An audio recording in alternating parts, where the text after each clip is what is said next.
بسم الله الرحمن الرحيم. عن معاوية رضي الله تعالى عنه أنه كتب إلى عائشة رضي الله تعالى عنها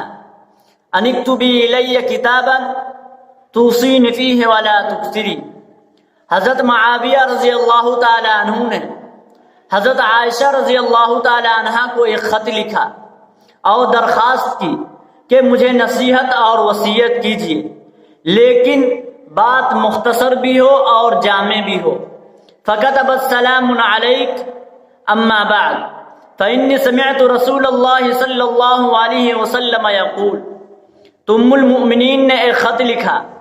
کہ سلامتی ہو تجھ پر، میں نے نبی کریم صلی اللہ علیہ وسلم سے سنا ہے کہ آپ صلی اللہ علیہ وسلم فرماتے ہیں من التمس رضا اللہ فی سخط الناس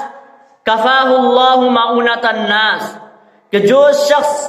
اللہ تبارک و تعالی کو راضی کرنا چاہے اور لوگ اس سے ناراض ہو جائے تو اللہ تبارک و تعالی اس کو مستغنی کر دے گا لوگوں کی فکر سے، اور خود اللہ تبارک و تعالی اس کا کفیل بن جائے گا. وَمَنِ الْتَمَسَ رِضَا النَّاسِ فِي سَخْطِ اللَّهِ وَكَّلَهُ اللَّهُ إِلَى النَّاسِ، اور جو شخص اللہ تبارک و تعالی کو ناراض کر کے